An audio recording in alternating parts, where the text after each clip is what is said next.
अस्सलाम वालेकुम बच्चों, आज हम चैप्टर नंबर 23 का जो छठा लेक्चर है उसको डिस्कस करने लगे हैं। जीन थेरापी लॉन्ग क्वेश्चन है ये भी। थेरापी बच्चों हम नाम देते हैं ट्रीटमेंट को। और तो जीन का मतलब बच्चों होता है कि जीन को जिसमें रिप्लेस किया जाता है और ट्रीटमेंट किया जाता है। डिफाइन को देखते हैं, insertion of the genetic material into the human cells for treatment. Humans के जेनेटिक मटेरियल को जब हम डिफेक्टेड जीन को रिप्लेस कर देते हैं नॉर्मल जीन के साथ, उसको हम जीन थेरापी का नाम देते हैं। मेथड्स, 2 मेथड्स हैं बच्चों इसके। एक्स वीवो, एक्स का मतलब होता है आउटसाइड, वीवो कहते हैं बॉडी को। ये ऐसा मेथड है जिसमें सेल्स को हम बॉडी से बाहर निकाल लेते हैं, लैब में ले जाकर उसको हम जीन को इंसर्ट करते हैं जो नॉर्मल जीन्स होते हैं। इन वीवो सेकंड मेथड है, इसमें हम बॉडी के इनसाइड ही जीन को ट्रांसफ़र कर देते हैं और वो जीन रिप्लेस कर देते हैं डिफेक्टिव जीन्स को। तो पहले हम बच्चों एक्स वीवो के बारे में पढ़ेंगे। 2 डिजीज़ की एग्जांपल उसने दी है। पहले आ जाती है SCID, इसका मतलब बच्चों क्या है, severe combined immuno deficiency syndrome.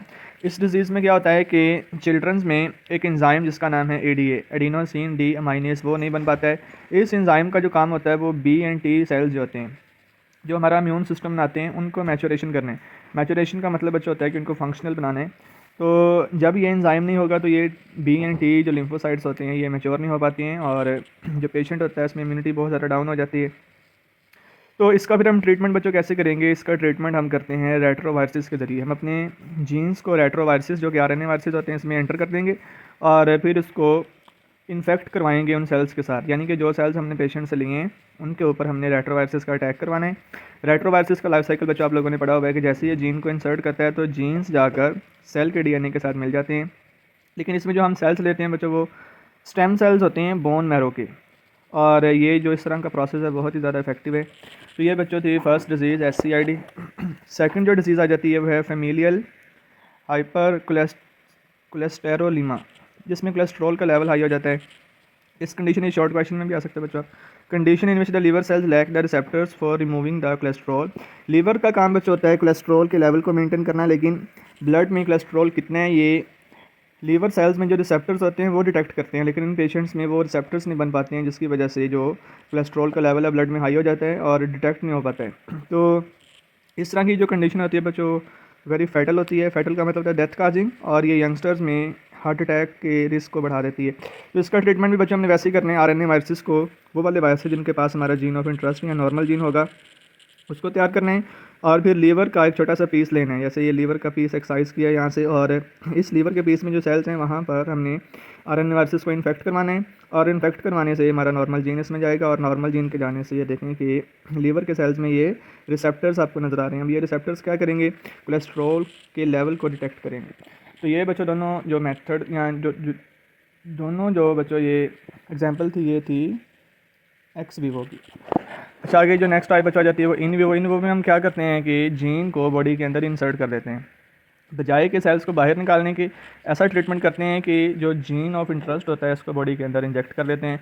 इसमें भी इसने 3 डिजीज़ के बारे में यहाँ पर डिटेल में लिखा है। फर्स्ट आ जाती है सिस्टिक फाइब्रोसिस। इसको हम लास्ट लेक्चर में भी डिस्कस करते हैं।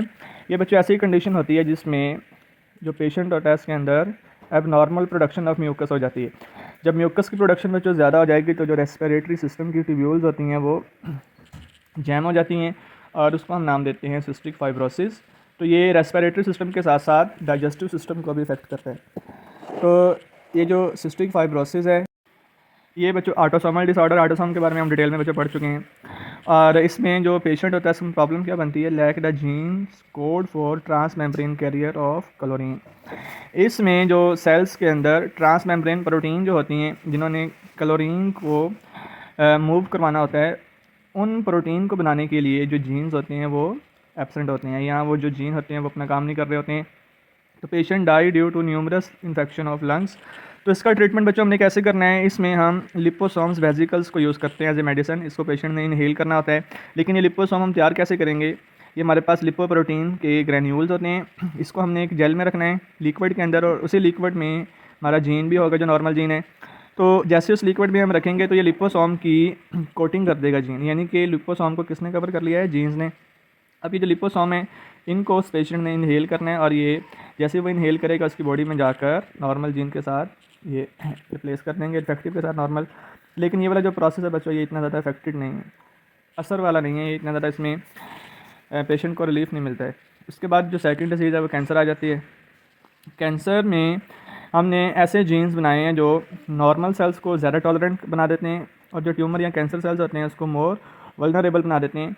यानी कि ऐसे जीन हमने इंसर्ट करने हैं कि जब हम रेडियोथेरापी करेंगे तो जो नॉर्मल सेल्स हैं वो अफेक्टेड ना हो और वो ज़्यादा टॉलरेंट बन जाएँ, स्ट्रॉन्ग हो जाएँ, लेकिन जो कैंसर सेल्स हैं वो ज़्यादा वल्नरेबल बन जाएँ, यानी कि जिनके ऊपर ज़्यादा रेडिएशन जा सकें। इसके बाद कॉर्नरी आर्टरी की एंजियोप्लास्टी आ जाती है। कॉर्नरी आर्टरी बच्चों कौन सी आर्टरी होती है? कॉर्नरी आर्टरी का काम होता है कि हार्ट के मसल्स को ब्लड सप्लाई करना।